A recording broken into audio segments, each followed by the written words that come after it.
تبسم بانو کمرے میں داخل ہوئی تو اس نے ان کے بولنے سے قبل جان لیا کہ وہ کیوں آئی ہیں۔ تمہارے پاپا کب سے بیٹھے تمہارا انتظار کر رہے ہیں، تم جا کر مل کیوں نہیں لیتی؟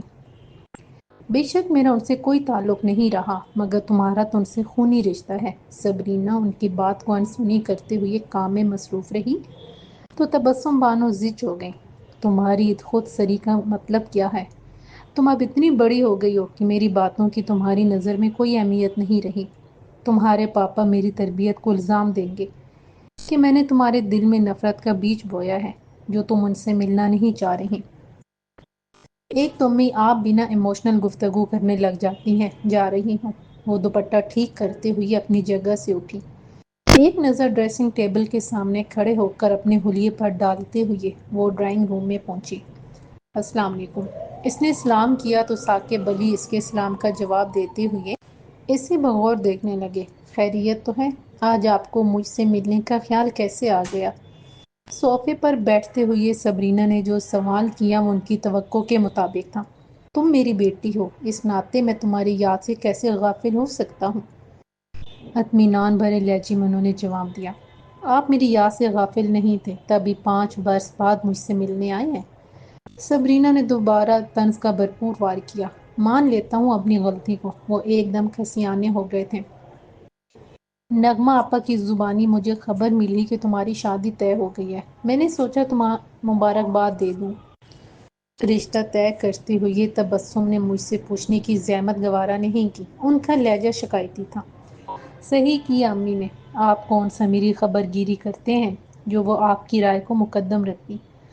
ثاقب علی کو اس کا ٹکا سا جواب سن کر یہ اندازہ لگانے میں دیر نہیں لگی کہ وہ ان کے مرتبے کی گرفت سے آزاد ہو چکی ہیں۔ فوراً ہی انہوں نے جیب سے چیک نکال کر اس کی جانب بڑھایا، یہ 10 لاکھ کا چیک ہے، اپنی امی کو دے دینا، تمہاری شادی ہو رہی ہے، کسی چیز کی ضرورت ہو تو بلا جھجک کہنا۔ صبرینا نے چیک ہاتھ میں لیتے ہوئے پاپا سے کہا، یہ رقم دے کر آپ کہیں یہ تو نہیں سمجھ رہے کہ آپ نے اپنی زیادتیوں کی تلافی کر دی ہے؟ ثاقب علی ایک دم اٹھے، مجھے اب جانا چاہیے بیٹا، اپنا خیال رکھنا۔ نرم لہجے میں اپنی بات مکمل کر کے وہ تیزی سے باہر نکل گئے۔ صبرینا سپاٹ چہرہ لیے انہیں جاتے ہوئے دیکھ رہی تھی، دل میں وہ اپنی حرکت پر شرمندہ تھی۔ آرام سے اس ڈیکوریشن پیس کو اٹھا کر سائڈ ٹیبل پر رکھو، رومیسا نے ملازمہ کو ہدایت دی۔ وہ اپنی نگرانی میں ڈرائنگ روم کی سیٹنگ تبدیل کروا رہی تھی۔ فہمیدہ بیگم شافع کے آفس جانے کے بعد کمرے میں لیٹی آرام فرما رہی تھی۔ کھٹ پٹ کی آواز سن کر وہاں آ موجود ہوئی۔ پرانے شو پیس کہاں گئے؟ متفکر لہجے میں انہوں نے بہو سے پوچھا۔ آنٹی وہ تو میں نے اسٹور روم میں رکھوا دیے، یہاں رکھے ہوئے بالکل بھی اچھے نہیں لگ رہے تھے، مجھے گفٹ میں بے حد خوبصورت شو پیس ملے ہیں، میں نے سوچا گھر کو نئے سرے سے ڈیکوریٹ کروں۔ باؤلی ہو گئی ہو کیا؟ اچھے بھلے تو لگ رہے تھے، بلا وجہ تم نے اسٹور روم میں رکھوا دیے، تمہیں جو گفٹ آئٹم ملے تھے انہیں پیک رہنے دیتی، کسی اور کو دینے میں کام آتے۔ کتنی محنت سے میری بیٹیوں نے اس گھر کو سجایا بنایا، تم نے ایک دن میں الٹ پلٹ کر رکھ دیا۔ امینہ کھڑی دیکھ کیا رہی ہو، جیسا میں کہہ رہی ہوں ویسا کرو۔ رومیسا ان کو نظر انداز کر کے ملازمہ سے مخاطب تھی۔ فہمیدہ بیگم ایک سر نگاہ ڈالتے ہوئے ڈرائنگ روم سے ملحق کمرے میں چلی گئی۔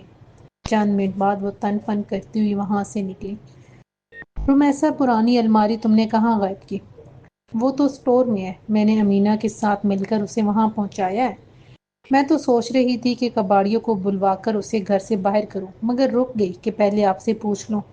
خبردار جو تم نے اسے کباڑیوں کو دیا، میرا بیٹا بڑی محنت سے کماتا ہے اور تم ہو کہ بے دردی سے گھر کی چیزوں کو ٹھکانے لگانے کی کوشش میں ہو۔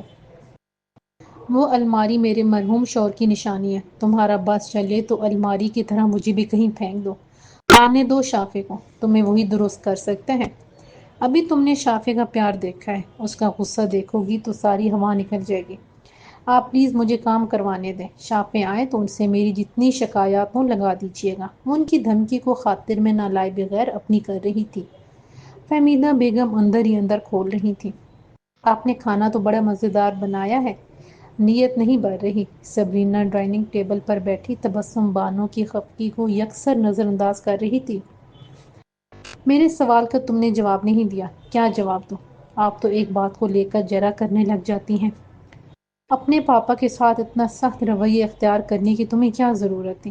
کم ظرف لوگ دوسروں کو اذیت پہنچا کر خوش ہوتے ہیں۔ وہ ایک دم سلگ اٹھی۔ آپ کو پاپا سے بڑی ہمدردی ہو رہی ہے۔ اگر وہ اتنے ہی اچھے تھے تو آپ نے ان سے طلاق کیوں لی؟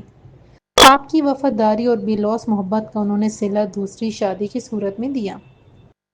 دنیا میں بے شمار لوگ ہیں جن کی بیٹیاں وہ بیٹی کی خواہش میں اتنے اندھے نہیں ہو رہے کہ دوسری شادی کر بیٹھے۔ انہوں نے جو کیا سو کیا، مجھے بھی برداشت سے کام لینا چاہیے تھا۔ ان کا لہجہ یاسیت سے بھرپور تھا۔ ایک تو آپ کا پچھتاوا میری سمجھ سے باہر ہے، وہ اکتاہٹ امیز لہجے میں بولی۔ ابھی تمہاری محدود عقل میں میری باتیں نہیں بیٹھیں گی۔ عمر ڈھلتی ہے تو اپنی ڈھیروں کمزوریاں سامنے آ جاتی ہیں۔ ثاقب سے میرا رشتہ ٹوٹنے کا براہ راست اثر تم پر پڑا ہے۔ تم کبھی کبھی خود سری دکھانے لگتی ہو۔ ذہنی طور سے تم ہمیشہ منتشر رہی ہو۔ زندگی کا وہ دور بیت گیا جب دوسری بچیوں کو باپ کے ساتھ گھومتا دیکھ کر میں شدید احساس کمتری کا شکار ہوتی تھی۔ میری زندگی کے خوبصورت اور حسین دور کو خزاں کی نظر کرنے والے پاپا ہیں۔ یہ تو قدرت کی مہربانی ہے جو مجھے نیچے سے اٹھا کر قابل رشک بلندی پر لے آئی ہے۔ آخری جملہ کہتے ہوئے سبرینا کا لہجہ تشکر سے بھرپور تھا۔ اپنی فطرت کو بدلو، گھلنا ملنا سیکھو۔ خیریت سے تم اپنے گھر رخصت ہو جاؤ۔ تمہاری ساس کی عدم دلچسپی بتا رہی ہیں انہیں تم پسند نہیں آئی ہو۔ شادی کی تاریخ رکھنے کے لیے فاخر صاحب نے مجھے فون پر بات کی۔ یہ مجھے اچھا نہیں لگا۔ انہیں گھر آنا چاہیے تھا۔ چھوڑیں امی، مجھے اپنی ساس سے کیا لینا دینا۔ میرا تعلق تو نائم سے ہے، اور ہاں، رومیسا کو شادی کا کارڈ دینے میں خود جاؤں گی۔ ایک دم سے اسے خیال آ گیا۔ بالکل نہیں، اچھا تھوڑی لگتا ہے لڑکیاں اپنی شادی کا کارڈ تقسیم کریں۔ میں طلعت کو دے دوں گی، وہ رومیسا کو دے دیں گی۔ سسرال کی طرف سے اجازت ملے گی تبھی تو وہ آئے گی۔ توبہ ہے، مجھے تو شافع بھائی ایک آنکھ نہیں بائے۔ پتہ نہیں رومیسا ان سے شادی پر کیوں تیار ہوگی۔ مجھے تو وہ اور ان کے گھر والے بیکورڈ لگے۔ کافی عرصہ لگے گا اسے ان کے مزاج کو سمجھنے میں۔ تبسم بانو گفتگو کا سلسلہ منقطع کر کے میز پر رکھے برتنوں کو سمیٹنے لگی۔ سبرینا شافع اور اس کے گھر والوں کی شان میں کیا کہہ رہی تھی؟ انہیں اس سے غرض نہیں تھی۔ وہ تو دل میں رب کا شکر ادا کر رہی تھیں کہ سبرینا کے مزاج سے آگاہ ہوتے ہوئے اسے نائم نے پسند کر لیا۔ مجھ سے غلطی ہو گئی جو میں نے رومیسا کا انتخاب تمہارے لیے کر ڈالا۔ خود سری تو اس میں کوٹ کوٹ کر بھری ہوئی ہے۔ میری بات تو کسی خاطر میں نہیں لاتی ہے۔ تمہارے بابا مرحوم پر اتنا ظلم، ان کی کوئی نشانی چھوڑنا نہیں چاہتی۔ کباڑیوں کو بلوا کر ان کی نشانیوں کو ٹھکانے لگانے کے چکر میں تھی۔ اس پر میں چپ سادھ کر نہیں بیٹھ سکتی۔ وہ تو چاہتی ہے کہ میں کل کی مرتی آج مر جاؤں، تم یوں ہی سر جھکائے بیٹھے رہنا۔ فہمیدہ بیگم نے شافع کو خاموش دیکھ کر طنز کا تیر چلایا۔ تمہارا دل اب میرے درد پر غمگین کیوں کرو گا؟ تمہیں تو اس نے قابو میں کر لیا ہے۔ بہنوں پر تم کتنی سختی کرتے تھے۔ شافع تنے ہوئے اعصاب لے کر ماں کے کمرے سے نکلا۔ بیڈ روم میں پہنچا تو رومیسا ڈریسنگ ٹیبل کے سامنے بیٹھی بالوں میں برش پھیر رہی تھی۔ تمہیں بابا کے کمرے کی چیزوں کو چھیڑنے کی کیا ضرورت تھی؟ بلا وجہ تم نے امی کو تکلیف پہنچائی۔ آئندہ ان کی مرضی کے خلاف کوئی کام نہیں کرنا۔ شافع کی آواز میں چھپی سختی کو رومیسا نے محسوس کر لی۔ تو پہنچ گئی آپ تک میری شکایات؟ میں گھر کی سجاوٹ اپنی مرضی سے کرنا چاہ رہی تھی۔ فہمیدہ آنٹی بلا وجہ مجھ پر ناراض ہونے لگی۔ رومیسا نے صفائی دینے کی کوشش کی تو شافع نے اس کی بات کاٹ دی۔ تمہیں بابا کی نشانیوں کو اسٹور روم میں رکھوانے کی کیا ضرورت تھی؟ مت بھولو یہ گھر امی کا ہے۔ یہ تو ان کا بڑا پن ہے جو انہوں نے گھر کے اختیارات تمہیں سونپ دیے۔ آئندہ کوئی کام امی سے پوچھے بغیر نہیں کرنا، اور ہاں، امی سے اپنے رویے کی معافی مانگ لینا۔ شافع نے سرد لہجے میں حکم نامہ جاری کیا۔ وہ کلس کر رہ گئی۔ شافع کے چہرے پر پرچھائی سختی دیکھ کر مزید اپنی صفائی میں کچھ کہنے کی اس میں ہمت نہیں تھی۔ تبسم بانو شادی والے روز صبح سے بھاگ دوڑ میں لگی ہوئی تھی۔ اپنے داماد کے اسٹیٹس کو مد نظر رکھتے ہوئے انہوں نے درمیانے درجے کا ہال بک کرایا تھا۔ کھانا بھی جہیز نہ دینے کی سبب اچھا رکھی رہی تھی۔ سبرینا شہر کے معروف پارلر سے تیار ہو کر ہال میں پہنچی تو دیکھنے والی ہر نظر میں ستائش تھی۔ وہ بہت پراؤڈ فیل کر رہی تھی۔ وہ ڈریسنگ روم میں بیٹھی ہوئی تھی، تبھی رومیسا اس سے ملنے چلی آئی۔ آپ کی تشریف آوری کا شکریہ، آؤ بیٹھو۔ وہ اس کا ہاتھ پکڑے بیٹھنے لگی۔ بے تکلفی کے باعث وہ کہیں سے دلہن نہیں لگ رہی تھی۔ اسی دوران تبسم بانو گواہان کے ساتھ داخل ہوئی۔ نکاح کے بعد فوٹو سیشن کے ساتھ کھانا شروع ہوا۔ ثاقب علی اپنی بیگم اور دونوں بیٹوں کے ساتھ موجود تھے۔ انہوں نے اس موقع پر تصاویر بھی بنوائی۔ اس دوران کھانا شروع ہو گیا۔ ثاقب علی اسٹیج سے اتر کر کھانے کے عمل کی نگرانی کرنے لگے۔ اس افراتفری میں وقت گزرنے کا احساس نہ ہوا اور رخصتی کا مرحلہ آن پہنچا۔ شافیہ کو آفس بھیجنے کے بعد وہ لیٹنے کا ارادہ کر رہی تھی کہ ڈور بیل کی آواز سن کر بڑبڑائی، اس وقت کون آ گیا؟ وہ سر پر دوپٹہ جمائے گیٹ پر پہنچی۔ کون؟ گیٹ کھولنے سے قبل اس نے پوچھا۔ جی میں کورئیر سروس کی طرف سے آیا ہوں، مسز رومیسا کے نام لیٹر آیا ہے۔ حیران ہوتی ہوئی اس نے خط وصول کیا۔ لفافے پر خط بھیجنے والے کا نام فرقان ملک لکھا ہوا تھا۔ رومیسا نے سرسری نگاہ دوڑاتے ہوئے خط بھیجنے والے کا نام پڑھا۔ یہ کون ہے؟ گیٹ بند کر کے وہ سوچتی ہوئی اپنے کمرے میں آ گئی۔ بیڈ پر بیٹھی وہ خط کھولنے کا ارادہ کر رہی تھی۔ باہر آہٹ کی آواز سن کر اس نے خط تکیے کے نیچے چھپا دیا۔ میں ذرا پڑوس میں جا رہی ہوں۔ کمرے میں آتے ہی فہمیدہ بیگم تیز نظروں سے رومیسا کو گھورتی ہوئی بولیں تو وہ گھبرا گئی۔ جی بہتر آنٹی، گھبراہٹ پر قابو پاتے ہوئے اس نے جواب دیا۔ تم آ کر گیٹ لاک کر لو۔ فہمیدہ بیگم جانے کو مڑی تو وہ ان کے پیچھے چل دی۔ نکلنے سے پہلے ایک دم انہیں کچھ یاد آ گیا۔ رومیسا، ابھی کچھ دیر قبل بیل بجی تھی، کون آیا تھا؟ وہ ان کے غیر متوقع سوال پر گھبرا سی گئی۔ کورئیر والا تھا، شافیہ کے نام بینک سے لیٹر آیا ہے، فوراً اس نے گھڑ لیا۔ اچھا۔ ایک لمبا سا سانس کھینچتے ہوئے وہ گیٹ سے باہر نکل گئی۔ ان کے جاتے ہی رومیسا نے تکیے کے نیچے سے خط نکالا۔ کھولنے کے بعد وہ خط کا متن پڑھنے لگی۔ خوف سے اس کا جسم کانپنے لگا۔ خط فرقان ملک نامی ارقم کے دوست کی طرف سے تھا، جس میں اس نے انکشاف کیا تھا کہ رومیسا کی فرقان کے ساتھ تصاویر سمیت ڈانس کی ویڈیو اس کے پاس ہے۔ اگر رومیسا نے اس کی بات نہ مانتے ہوئے فون نہ کیا تو وہ یہ چیزیں ان کے شوہر کو بھجوا دے گا۔ خط کے آخر میں بھیجنے والے کا موبائل نمبر لکھا ہوا تھا۔ ہو سکتا ہے یہ شخص محض مجھے ڈرانے اور اپنے مذموم مقاصد پورے کرنے کے لیے جھوٹ بول رہا ہو۔ ذہن میں امڑتے خدشے کے تحت اس نے سوچا، مگر اگلے لمحے دل نے اس وجہ کو قبول کرنے سے انکار کر دیا۔ ثبوت یقیناً ہوگا تبھی اس شخص نے بلیک میلنگ کا آغاز کیا ہے۔ عریشہ تم تباہ و برباد ہو، بے ساختہ وہ دہائی دے رہی تھی۔ عریشہ سے دوستی اسے بہت مہنگی پڑی تھی۔ شکر ہے تم مجھے مل گئے۔ امی کسی دقیانوس بندے کا انتخاب میرے لیے کر لیتی تو میں رول جاتی۔ دلہن بنی صبرینہ حجلے عروسی میں بیٹھی تھی۔ نائم اس کا نازک ہاتھ تھامے کھویا کھویا سا تھا۔ تم خوش تو ہو نا؟ صبرینہ کی جھیل سی آنکھوں کی گہرائی میں اترتے ہوئے اس نے پوچھا۔ خوش، بے حد خوش۔ مجھے یوں محسوس ہو رہا ہے جیسے میں نے ماؤنٹ ایوریسٹ کی چوٹی سر کر لی ہو۔ آپ اپنی فیلنگ مجھ سے شیئر نہیں کریں گے؟ میں تو بہت پچھتا رہا ہوں۔ نائم نے سر داب بھرتے ہوئے سرگوشی کی۔ پچھتا رہے ہیں؟ صبرینہ کو جیسے کرنٹ لگا۔ وہ تیزی سے پیچھے سرک گئی۔ ہاں، یہ پچھتاوا ساری عمر رہے گا۔ زندگی کے اتنے ماہ و سال تمہارے بغیر گزار دیے۔ بہت بکواس ہو تم۔ وہ اس کے کندھے سے لگ گئی۔ میرا ساتھ عمر بھر نبھاؤ گی نا؟ محبت سے لبریز لہجے میں وہ پوچھ رہا تھا۔ اقرار میں صبرینہ کا سر ہل گیا۔ او جانی، یہ آپ ہیں؟ آخر ہماری یاد آ ہی گئی۔ پریشانی کے عالم میں رومیسا نے خط میں دیا گیا نمبر ملایا تو آواز اٹھی۔ فضول آدمی، بکواس بند کرو۔ تم نے مجھے خط کیوں لکھا ہے؟ معاف ہوتے ذہن کے ساتھ بڑی مشکل سے اس کے حلق سے آواز نکلی۔ وجہ تو تمہیں پتہ ہے، تبھی تو فون کر رہی ہوں۔ وہ کہکہ لگانے لگا۔ اس کی ہنسی رومیسا کو زہر لگ رہی تھی۔ بند کرو ہنسنا۔ تمہارے پاس ثبوت کیا ہے؟ میں تمہاری بات پر یقین کیوں کروں؟ حتی الامکان اس نے اپنے لہجے کو پر اعتماد بنانے کی کوشش کی۔ تمہیں ثبوت چاہیے نا؟ ابھی مل جائے گا۔ تمہارا موبائل نمبر پرانے والا ہے، تبدیل نہیں کیا۔ ایک دم ہی وہ سوچ میں پڑ گئی۔ جو شخص اس کے سسرال کے پتے سے آگاہ تھا، وہ یقیناً اس کی ذات سے متعلق دوسری معلومات سے بھی آگاہ ہوگا۔ سوچتے ہوئے اس کے لب ہلے۔ ہاں، یہی نمبر ہے۔ اوکے، میں بھی تم کو ویڈیو بھیجتا ہوں، دیکھنے کے بعد فیصلہ کر لینا۔ یقیناً مجھ سے ملاقات کرنے میں تمہاری بھلائی ہے، ورنہ۔ دانستہ فرقان نے بات ادھوری چھوڑ دی۔ غصے میں اس نے موبائل آف کر کے بیڈ پر پھینکا اور سر پکڑ کر بیٹھ گئی۔ ذہن کام سے انکاری تھا۔ موبائل پر میسج کی موجودگی محسوس کرتے ہوئے اس کے ہاتھ لرزنے لگے۔ آن کرتے ہی وہ ڈانس کرتی نظر آئی۔ فوراً ہی اس نے دوسرے بٹن ٹچ کیے تو نہایت بیہودہ قسم کی تصاویر جو ارقم اس سے پہلے بھیج چکا تھا دکھا دی۔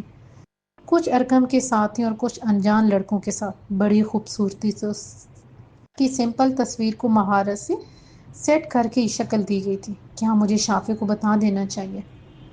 دماغ میں ابھرتے سوال کو دل نے مسترد کر دیا۔ ہرگز نہیں، ارقم سے میری ملاقاتیں رہی ہیں، یہ صرف میں جانتی ہوں۔ دوسروں کی نظر میں میرا کریکٹر داغدار ٹھہرے گا، اور ابو جو پہلے ہی دل کے مریض ہیں یہ صدمہ نہیں جھیل پائیں گے۔ مجھے فرقان سے رابطہ کرنا ہوگا۔ اس کی ڈیمانڈ کیا ہے؟ روتے ہوئے وہ بڑبڑا رہی تھی۔ ایک بار پھر اس کے ہاتھ موبائل پر فرقان کا نمبر ملانے کو تھے کہ ڈور بیل بجنے لگی۔ رمیسا نے فی الوقت اپنا ارادہ ملتوی کر دیا اور چہرے پر آئے آنسو دوپٹے سے خشک کرنے لگی۔ شمالی علاقوں میں گھومنا سبرینا کے لیے خوبصورت خواب تھا۔ وہ نائم پر نثار ہوئی جا رہی تھی۔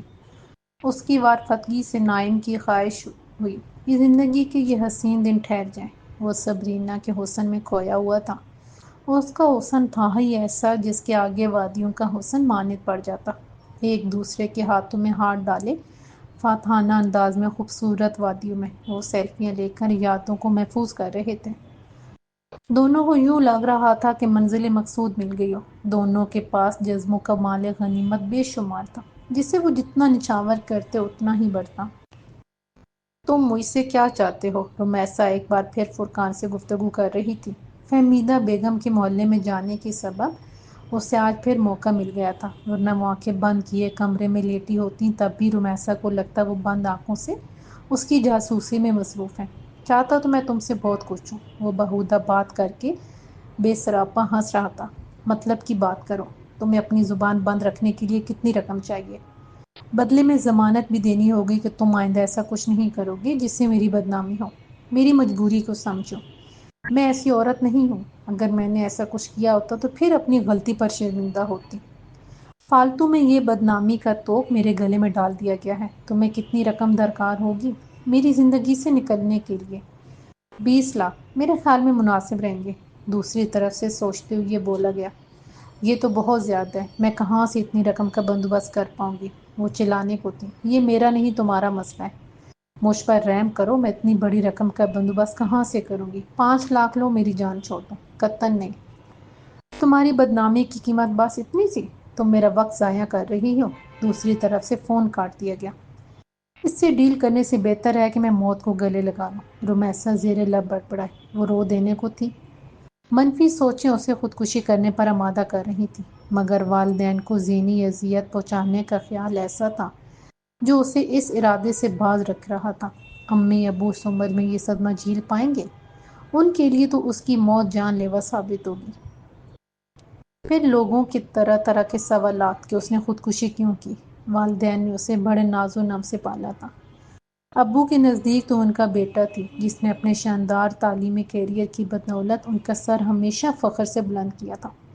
سوچتے سوچتے اس کے دماغ کی رگیں تن گئی۔ وہ ایک بار پھر فرقان کا نمبر ملا رہی تھی مگر اس کا موبائل آف جا رہا تھا۔ ڈائننگ ٹیبل پر نائم بیٹھا سبرینا کو تک رہا تھا جو اس کی موجودگی کو نظر انداز کر کے فیشن میگزین کی ورق گردانی میں مصروف تھی۔ ناشتہ تو کر لو، ٹھنڈا ہو رہا ہے، اس نے توجہ دلائی۔ تم شروع کرو، مجھے ٹیلر کو کچھ سوٹ دینے ہیں۔ سوچا ان کو سلوانے سے پہلے نئے ڈیزائننگ دیکھ لوں۔ نائمہ نے خاموشی سے ٹوسٹ اٹھا کر کھانا شروع کیا۔ سبرینا نے میگزین ایک طرف رکھا اور تھرماس سے چائے کپ میں انڈیلنے کے بعد چینی ڈالنے لگی۔ تمہیں دوسرے ادارے میں جاب کرنے کی کیا ضرورت تھی؟ میں نے منع بھی کیا تھا کہ تم جاب سے ریزائن کر کے گھر میں بیٹھو۔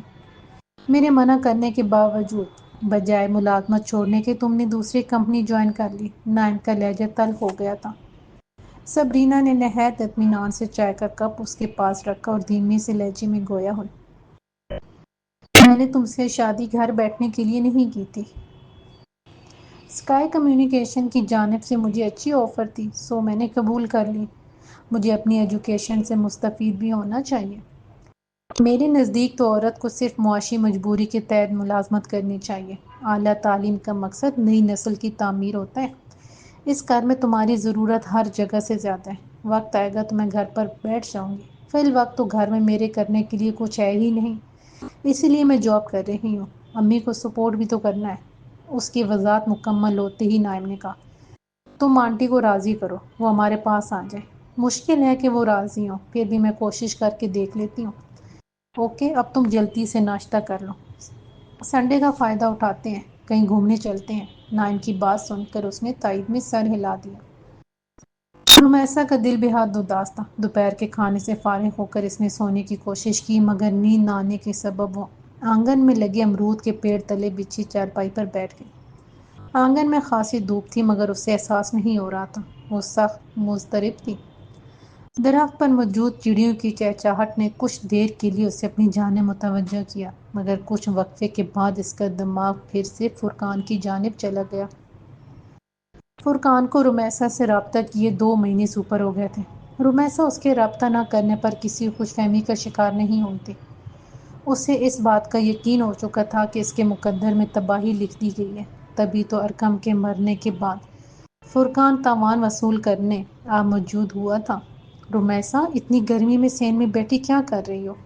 آ کے میرا سر دبا دو۔ کمرے سے اسے فہمیدہ آنٹی کی آواز سنائی دی۔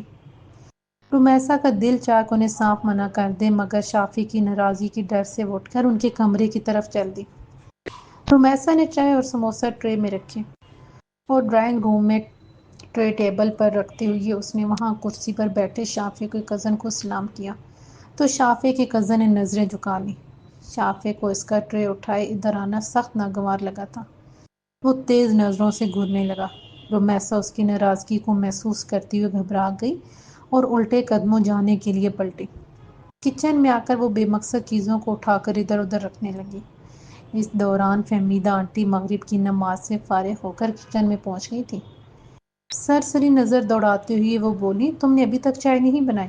چائے تو میں نے بنا لی تھی اور دے بھی آئی ہوں۔ رمیسا کا جواب سن کر وہ تپ گئی۔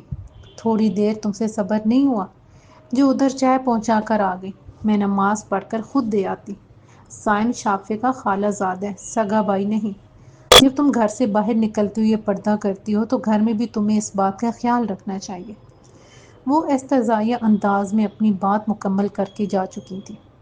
خفا زدہ سی رمیسا سلیب پر پھیلے برتنوں کو ترتیب سے رکھنے لگی۔ نائم ایم ڈی کے روم میں موجود تھا جہاں وہ فائل کا جائزہ لینے میں مصروف تھے۔ فائل بند کرتے ہوئے وہ ستائشی لہجے میں بولے، ویری گڈ، آپ نے بہت کم عرصے میں اپنی قابلیت کا لوہا منوا لیا ہے۔ آپ کی پروگریس کو دیکھتے ہوئے کمپنی کی جانب سے آپ کو ترقی اور مراعات دی جا رہی ہیں۔ Thank you sir. وہ فائل لیے ایم ڈی کے روم سے نکل کر اپنے روم میں پہنچا تو اس کے اسسٹنٹ ارباز ران نے روم میں داخل ہوتے ہوئے پوچھا، سر آپ نے بلوایا تھا؟ جی ہاں تشریف رکھیے۔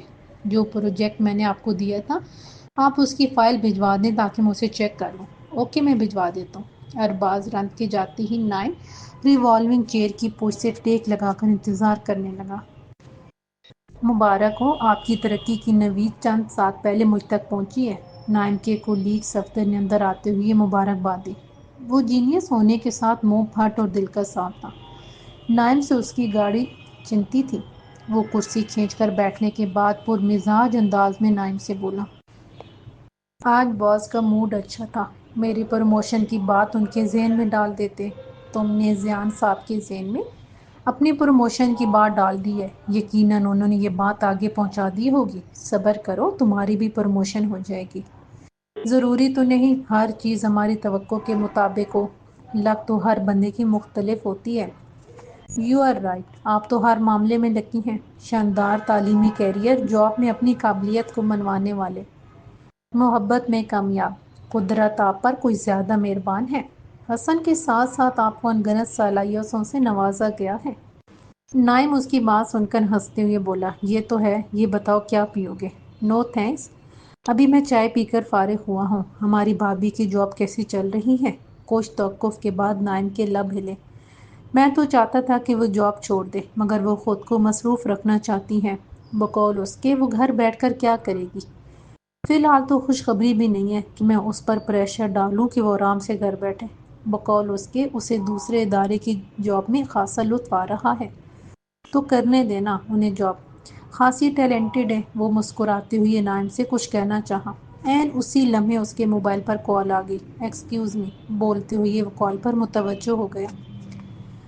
فرقان 2 ماہ کے وزٹنگ ٹور کے بعد امریکہ سے 2 دن قبل پاکستان پہنچا تھا۔ آج وہ ڈیڈی کے سخت تاکید کرنے پر آفس آیا ہوتا۔ اس کے ڈیڈی خاقان ملک اس کے سرگرمیوں سے بخوبی آگاہ تھے۔ دو بہن بھائیوں میں چھوٹا ہونے کے ناطے لاڈ پیار نے اسے بگاڑ کر رکھ دیا تھا۔ خاقان ملک کو اس کے سدھرنے کی یہی صورت نظر آ رہی تھی کہ وہ اسے اپنی کاروباری مصروفیات میں شامل کر لیں۔ فرقان کی خواہش کی تکمیل کرتے ہوئے انہوں نے 2 ماہ کے لیے اسے امریکہ کی سیاحت کی غرض سے بھیج دیا تھا۔ میں کم ان سر؟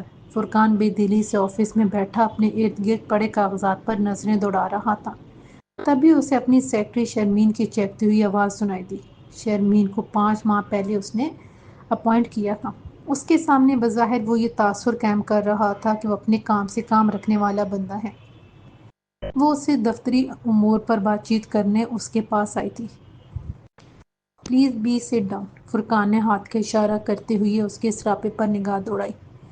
پنک لون کے سوٹ میں وہ گلاب کی پنکھڑی کی مانند کھلی نظر آ رہی تھی۔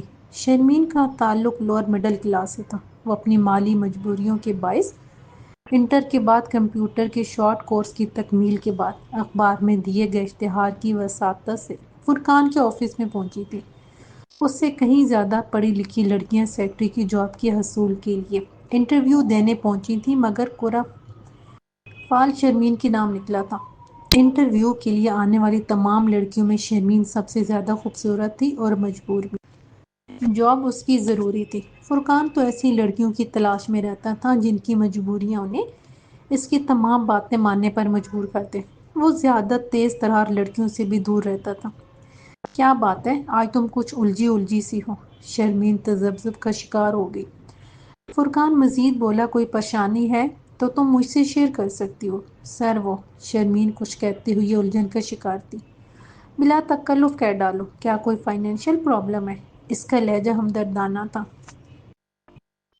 جی سر، آپ کی غیر موجودگی میں نے لون کی درخواست دی تھی جو مسترد ہو گئی۔ امی کی بیماری کے باعث جاننے والوں سے قرضہ لیا تھا جس کی ادائیگی کرنے کے باعث ہاتھ کافی تنگ ہے۔ تمہیں پھر اور کتنی رقم چاہیے؟ 5,000۔ نظریں بدستور نیچے تھیں۔ کوئی مسئلہ نہیں، مل جائیں گے، میں اکاؤنٹنٹ سے کہہ دوں گا۔ تھینک یو سر، میں آپ کی احسان مند ہوں۔ مجھے جاب کرتے ہوئے اتنا عرصہ نہیں ہوا کہ لون مل سکے۔ لہجہ تشکر بھرا تھا۔ میں نے تم سے یہ کب کہا کہ یہ رقم میں تمہیں بطور لون دے رہا ہوں؟ تو سر؟ شرمین کی ہرنی سی آنکھوں میں حیرانی تھی۔ یہ میری طرف سے آپ بونس سمجھے۔ آخر کو آپ میری ماں میری ماں بھی ہیں، قدرے جذباتی انداز میں اس نے کہا۔ شرمین اب تشکر بھری نظروں سے اسے دیکھ رہی تھی۔ فرقان کا شیطانی ذہن اس کے چہرے کو تکتے ہوئے کچھ اور پلان کر رہا تھا۔ شافع، تم نے اپنی بیوی کو میکے جانے کی اجازت کیوں دی؟ فریج سے پانی کی بوتل نکالتی رمیسا کو ساس کی آواز سنائی دی۔ وہ ڈائننگ ٹیبل پر رات کا کھانا لگانے کے بعد کچن میں پانی لینے آئی تھی۔ تو کیا امی؟ کافی دنوں سے وہ اپنی میکے رہنے نہیں گئی ہے۔ ابو اس کے فالج کے باعث بستر پر ہیں۔ آخر کو ان لوگوں کا بھی اس پر حق ہے۔ رمیسا نے بوتل ٹیبل پر رکھی اور شافع کے برابر میں بیٹھ گئی۔ فہمیدہ بیگم نے ایک سرد نگاہ اس پر ڈالی۔ دیکھو شافع، تم اپنی بیوی کا موبائل اپنے پاس رکھو۔ مجھے اس پر بھروسہ نہیں رہا۔ اکثر یہ فون پر جانے کس سے چپکے باتوں میں مصروف رہتی ہے۔ رمیسا کے چہرے کا رنگ ایک دم فک ہو گیا۔ امی پلیز، بات کرنے سے پہلے سوچ تو لیا کریں کہ آپ کیا کہہ رہی ہیں۔ کسی پر بغیر سوچے سمجھے الزام لگانا گناہ کبیرہ ہے، شافع نے انہیں ٹوکا۔ رمیسا خود کو سنبھالتی ہوئی کھانا چھوڑ کر جا چکی تھی۔ میں کوئی جھوٹا الزام نہیں لگا رہی، میں جس کی بات ہو اس کے منہ پر کرنے کی قائل ہوں۔ تم اپنی بیوی کے بارے میں جو رائے رکھتے ہو کہ تم تنہا اس کی محبت کے دعوے دار ہو، تو جان لو ایسا کچھ نہیں ہے۔ آج میں کام سے محلے میں گئی تھی کہ میدان صاف دیکھ کر یہ فون پر فرقان نامی کسی شخص سے راز و نیاز میں مصروف تھی۔ میں ہمیشہ کنڈی لگوا کر جاتی ہوں، آج اتفاق سے میں چابی لے گئی تھی۔ رمیسا شاید کنڈی لگانا بھول گئی تھی۔ میں گھر میں داخل ہو کر جو ہی اس کے کمرے کے پاس پہنچی تو مجھے فرقان کا نام سنائی دیا۔ مجھے دیکھتے ہی اس نے فون رکھ دیا۔ میں نے پوچھا کس سے باتیں کر رہی تھی تو یہ صاف مکر گئی، کہنے لگی اپنی سہیلی سے باتیں کر رہی تھی۔ اس وقت اس کی وحشت زدہ صورت کوئی اور کہانی سنا رہی تھی۔ تمہاری خالہ نے رمیسا سے تمہارا رشتہ طے کروا کر پرانی دشمنی نکالی ہے۔ ساری زندگی وہ مجھ سے جلتی رہی ہے۔ خدا اسے غارت کرے، اسے بھی ایسی ہی بہو ملے۔ وہ اب کوسنے میں لگی تھی۔ امی آئندہ میں آپ کو یہ بات کرتے نہ سنوں۔ شافع کا دو ٹوک جواب سن کر فہمیدہ بیگم شوق میں رہ گئی۔ شافع کو نوالا توڑتے ہاتھ رک گئے تھے۔ وہ غصے میں کرسی کو ٹھوکر مار کر اپنے کمرے کی جانب جا رہا تھا۔ شافع کھانا تو کھا لو، وہ اسے آوازیں دیتی رہ گئی۔ اندر کمرے میں رمیسا بیٹھی آنسو بہا رہی تھی۔ چلو جلدی سے تیار ہو جاؤ، میں تمہیں تمہاری امی کے گھر چھوڑ آتا ہوں۔ وہ جواب طلبی کیے بغیر نارمل لہجے میں مخاطب تھا۔ وہ حیران نظروں سے اس کے چہرے کو دیکھ رہی تھی۔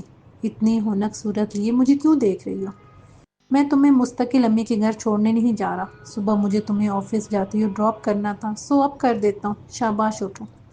آپ نے مجھ سے جرا نہیں کی؟ بمشکل اس کے حلق سے آواز نکلی۔ جرا تو تب کرتا جب مجھے تم پر بھروسہ نہیں ہوتا۔ وہ لڑکی جس نے میری خوشی کی خاطر خود کو میری مرضی کے سانچے میں ڈال لیا، میری تابداری کی، وہ بلا شور کی غیر موجودگی میں کسی نامحرم سے کیوں مصروف گفتگو ہوگی؟ تمہاری پارسائی پر مجھے پورا یقین ہے۔ امی کی سماعت کے بارے میں یہی کہوں گا کہ ان کا بڑھاپا ہے۔ شوگر کے باعث وہ خاصی چڑچڑی ہو گئی ہیں۔ تم منہ پھلانے کی بجائے درگزر سے کام لو۔ ماں ہونے کے ناطے میں حد میں رہتے ہوئے انہیں سمجھا سکتا ہوں۔ جانتا ہوں اس الزام نے تمہاری روح پر کتنے گھاؤ لگائے ہیں۔ شافع کی گفتگو مکمل ہوتے ہی وہ ممنون نظروں سے اسے دیکھتی ہوئی منہ دھونے جا چکی تھی۔ شکر ہے تم یہاں کچھ دنوں کے لیے رکنے آئی تو میری تم سے ملاقات ہو گئی، ورنہ فون پر تم سے بات کرو تو لگتا ہے کہ تمہارا دماغ کہیں اور ہے۔ تمہاری غائب دماغی کی وجہ جان سکتی ہوں؟ صبرینہ پلیٹ میں رکھا کباب توڑ کر منہ میں رکھتے ہوئے پوچھ رہی تھی۔ جان کر کیا کرو گی؟ میں جس الجھن کا شکار ہوں وہاں پیچھے اور آگے کھائی ہے۔ یہ تم کون سی پہلی بجھوا رہی ہو؟ دیکھو رمیسا، تم مجھ پر اعتماد کر سکتی ہو۔ بلیو می، تم مجھے پریشانی کی اس کیفیت میں دکھائی دے رہی ہو جسے شادی طے ہونے سے قبل تھی۔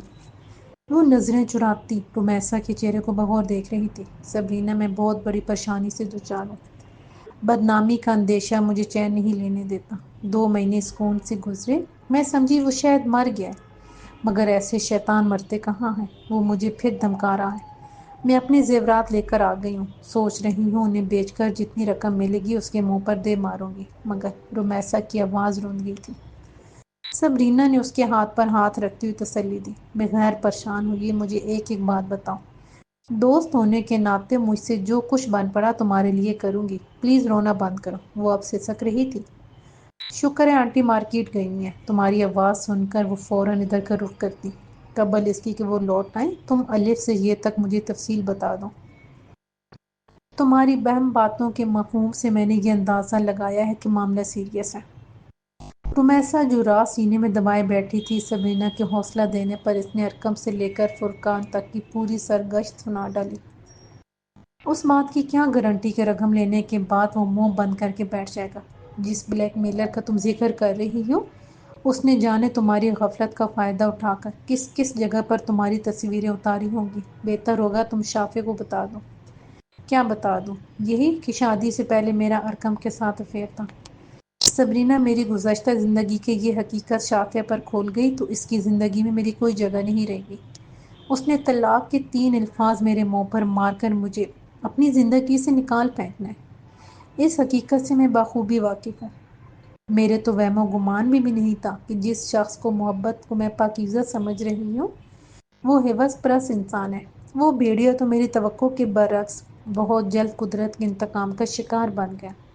مگر یہ نئی مصیبت فرقان میرے سر پر نازل ہو گیا ہے۔ مجھے فوری طور پر زیورات فروخت کر کے رقم اس تک پہنچانی ہوگی۔ تم چلو گی میرے ساتھ؟ میں خود میں اتنی ہمت نہیں پاتی کہ تنہا اس سے ملاقات کر سکوں۔ وہ امید بھری نظروں سے اس کی جانب دیکھ رہی تھی۔ میں ضرور تمہارے ساتھ چلوں گی۔ ویسے بھی یہ قطعی مناسب نہیں کہ تم اس سے تنہا ملو۔ میرا بس چلتا تو میں اسے پولیس کے حوالے کر دیتی۔ رہنے دو تم پولیس کو، وہ تو ایسے مجرموں کی پشت پناہی کرتی ہے۔ یہ بھی ارقم کی طرح کسی امیر زادے کی بگڑی ہوئی اولاد ہوگا۔ ایسے امیر زادوں پر پولیس ہاتھ ضرور ڈالتی ہے، مگر مال کھینچنے کے بعد آزاد کر دیتی ہے۔ صبرینہ، سوچو کہ پولیس تک اس معاملے کے پہنچنے کے بعد میرے سسرال والے مجھے قبول کریں گے، اور تو اور میں اپنے گھر والوں کی نظروں میں مجرم ٹھہرا جاؤں گی۔ میں جانتی ہوں ان حقائق کو۔ ہمیں اس شخص کی ڈیمانڈ پوری کرنے سے پہلے ایک بار اسے ملاقات کرنی چاہیے کہ حقیقتاً اس کے پاس تمہاری ہینڈ رائٹنگ کے ثبوت ہیں جن کا وہ دعویٰ کر رہا ہے۔ رہی بات تصویر کی تو کسی اور کے چہرے کو دوسرے کی تصویر سے منسلک کرنا بہت آسان ہے۔ کیا خیال ہے، وہ راضی ہو جائے گا؟ میں اسے بات کر کے دیکھتی ہوں، مجھے تو پورا یقین ہے کہ اس کمینے کے پاس میری بربادی کا سامان موجود ہے۔ وثوق بھرے لہجے میں اس نے کہا، ٹھیک ہے، اگر اس نے ثبوت دکھا دیے تو ہم بھی اس کی ڈیمانڈ پوری کر دیں گے۔ تم خود کو نارمل رکھنے کی کوشش کرو۔ تمہارا تھکا تھکا چہرہ اور اداسی میں ڈوبی آنکھیں گھر والوں کے ذہن میں شکوک و شبہات کو جنم دے سکتی ہیں۔ تسلی دیتے ہوئے صبرینہ کا دماغ رمیسا کو اس مائندہار سے نکالنے کا فیصلہ کر چکا تھا۔ گیٹ کا لاک کھلنے کی آواز سنائی دی تو صبرینہ ایک دم چونک اٹھی۔ آنسو صاف کرتی رمیسا کے چہرے پر نظر ڈالتی ہی وہ بول اٹھی، رمیسا پلیز اپنے چہرے سے غمگینی کو دور کرو، لگتا ہے آنٹی مارکیٹ سے آ گئی ہیں۔ رمیسا فوراً کمرے سے منسلک واش روم میں جا گھسی۔